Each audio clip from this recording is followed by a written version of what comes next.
जब बुलडोजर किसी पे चलता है तो जश्न मनाया जाता है।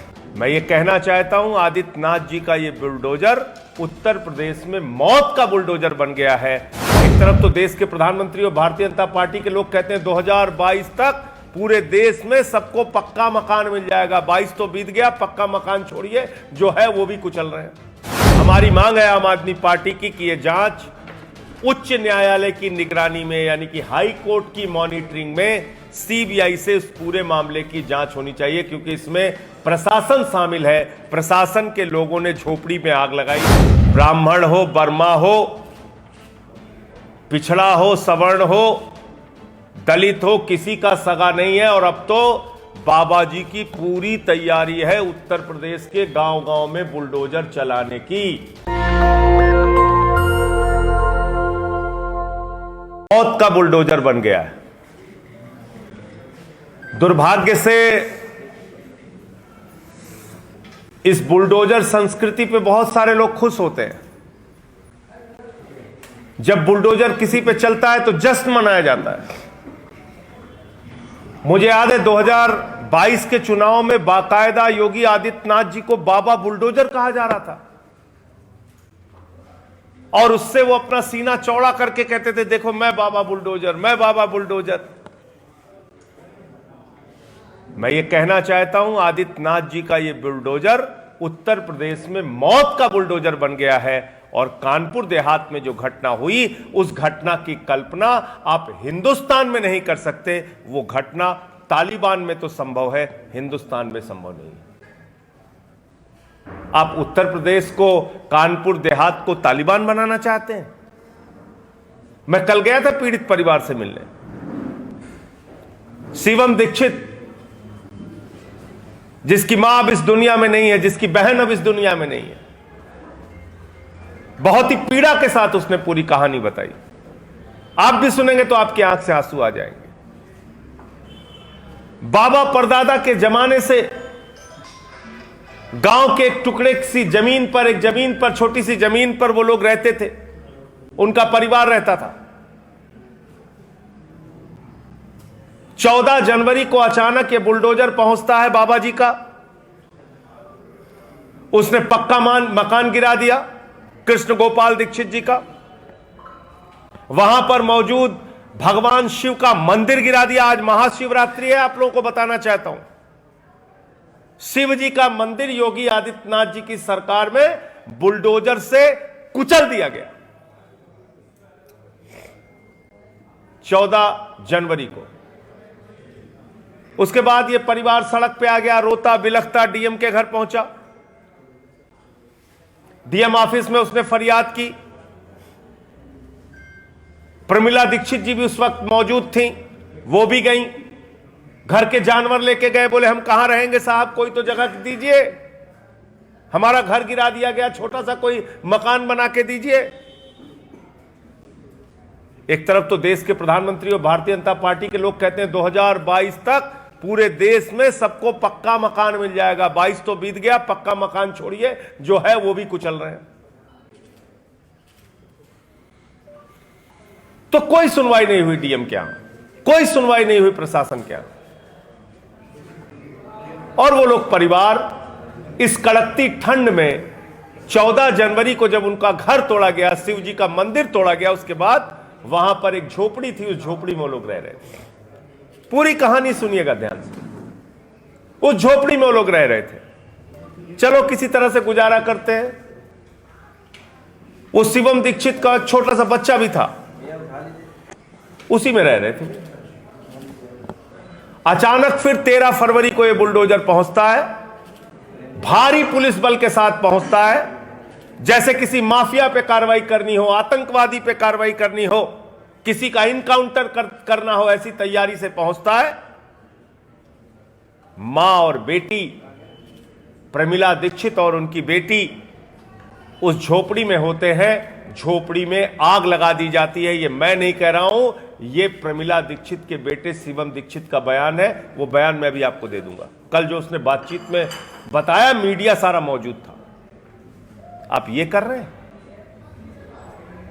एक व्यक्ति का पक्का मकान गिरा दिया, मंदिर गिरा दिया, झोपड़ी में रह रहे हैं, झोपड़ी में मां बेटी मौजूद है, उनको जला दिया प्रशासन ने आपके। तो ये आत्महत्या नहीं है, बल्कि योगी सरकार के प्रशासन के द्वारा की गई हत्या है, जिसमें दीक्षित परिवार की एक मां, एक बेटी को जलाकर मार दिया गया। इतनी बड़ी घटना हो गई, जिला अधिकारी 4 दिन के बाद घटनास्थल पे पहुंचती है। इतनी बड़ी घटना हो गई, प्रदेश के मुख्यमंत्री के मुंह से एक शब्द भी अभी तक नहीं निकला।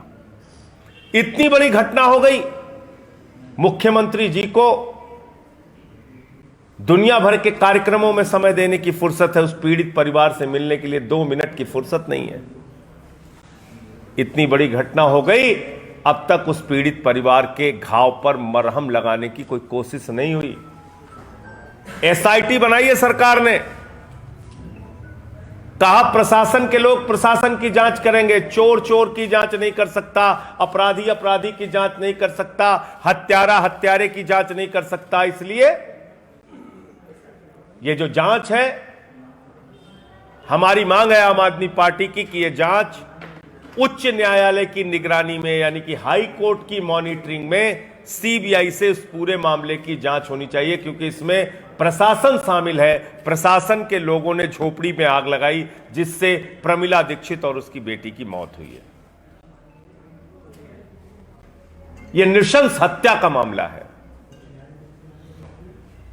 और इसके साथ साथ आज वो परिवार जो सड़क पर आ गया है, उसको पक्का मकान बनाकर दिया जाए, 1 करोड़ रुपए का मुआवजा दिया जाए और दोनों बेटों को सरकारी नौकरी दी जाए। ये मांग है हम लोगों की।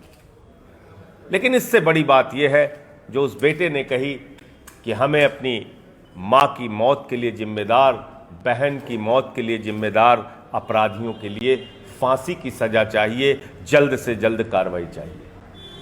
ये तभी संभव है जब हाई कोर्ट की निगरानी में ये पूरी जांच हो पाएगी। और बुलडोजर यही नहीं रुक रहा, याद रखिएगा आप। ऐसा नहीं कि ये दीक्षित परिवार पे कार्रवाई करके ही शांत हो गया बुलडोजर, नहीं। सीतापुर में, हरदोई में कैंसर पीड़ित की चक्की पे बुलडोजर चल गया। वर्मा जी की चक्की को कुचल के रौंद दिया गया। तो याद रखिए, बुलडोजर किसी का सगा नहीं है। ब्राह्मण हो, वर्मा हो, पिछड़ा हो, सवर्ण हो, दलित हो, किसी का सगा नहीं है। और अब तो बाबा जी की पूरी तैयारी है उत्तर प्रदेश के गांव-गांव में बुलडोजर चलाने की। 2 रुपए स्क्वायर मीटर अडानी को हजारों एकड़ जमीन गुजरात में दी जाती है। भाजपाइयों बताओ, उसकी जमीन पे बुलडोजर क्यों नहीं चलता? सैकड़ों एकड़ जमीन उसको तुमने हरियाणा में दे रखी है। बताओ, उत्तर प्रदेश के अंदर तुम्हारे मंत्रियों, तुम्हारे अधिकारियों के जमीन पर कब्जे के खुलासे मैंने इसी कमरे में प्रेस कॉन्फ्रेंस करके एक नहीं कई बार किए, सतीश दुबे से लेके और तमाम। बताओ कितने बुलडोजर उनकी जमीनों पे चले। अभी एक मंत्री का हवाला निकला है, 72 प्लाट उसके नाम पर है। कितने बुलडोजर चले? कितने बीजेपी के नेताओं के जमीन और उनके मकानों पे बुलडोजर चल रहे हैं? कितने उत्तर प्रदेश के अधिकारियों के मकानों और जमीनों पे बुलडोजर चल रहे हैं? बताओ। ये तुम्हारा बुलडोजर सिर्फ गरीब की झोपड़ी उजाड़ने के लिए, सिर्फ गरीब की दुकान उजाड़ने के लिए, सिर्फ उसका मकान और मंदिर तोड़ने के लिए। इसलिए इस बुलडोजर के खिलाफ आम आदमी पार्टी पूरे उत्तर प्रदेश में आंदोलन करेगी। और इसके पहले चरण के रूप में आज यहीं इस कार्यालय में हम लोग योगी आदित्यनाथ सरकार के खिलाफ बुलडोजर आहुति यज्ञ करेंगे, जिसमें एक कृत्रिम बुलडोजर है जिसको जलाने का काम करेंगे और ये संकेत देने का काम करेंगे कि हम अब इस बुलडोजर के, इस मौत के बुलडोजर के खिलाफ खड़े हैं। इसको उत्तर प्रदेश में गरीब की झोपड़ी पर, उसके सीने पर, उसकी छाती पर चलने नहीं देंगे। और कल उत्तर प्रदेश के सभी जिलों के अंदर, क्योंकि लखनऊ में आज हो रहा है, इसके बाद बाकी जो जिले हैं उन सभी जिलों में बुलडोजर आहुति यज्ञ कल उत्तर प्रदेश के सभी जिलों में होगा।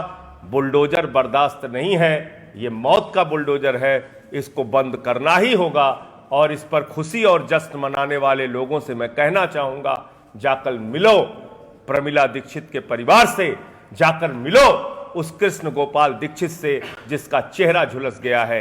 ये चेहरा कृष्ण गोपाल दीक्षित का नहीं झुलसा है मित्रों, ये चेहरा झुलसा है उत्तर प्रदेश के गरीब का, उत्तर प्रदेश के मजबूर लोगों का, उत्तर प्रदेश के किसान और मजदूर का। ये चेहरा झुलसा है आदित्यनाथ की इस तानाशाही और अत्याचारपूर्ण सरकार का।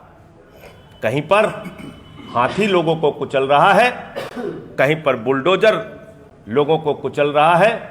सत्ता के मद में भारतीय जनता पार्टी पागल हो चुकी है और इसीलिए उनका बुलडोजर किसी को भी रौंद देता है, किसी के ऊपर भी चल जा रहा है। और मैं इसको फिर कहूंगा कि ऐसी घटना आप सिर्फ तालिबान में उम्मीद कर सकते हैं। उत्तर प्रदेश और योगी जी के राज में अगर ऐसी घटना हो रही है तो ये बहुत ही शर्म की बात है। और वैसे भी तालिबान से प्रेम भाजपा का जाहिर हो ही चुका है। आप लोगों को पता ही होगा, बजट में करोड़ों रुपए तालिबान को दिया है। 42,000 करोड़ रुपए अडानी की कंपनी में आया। ये काला धन क्यों आ रहा है? भारतीय जनता पार्टी राष्ट्र की एकता और अखंडता के लिए सबसे बड़ा खतरा बन चुकी है। हजारों करोड़ रुपए विदेशों से अडानी की कंपनी में मंगाकर ये लोग हिंसा करना चाहते हैं, देश को तोड़ना चाहते हैं। इस बात से भी मैं देश को सावधान करना चाहता हूं।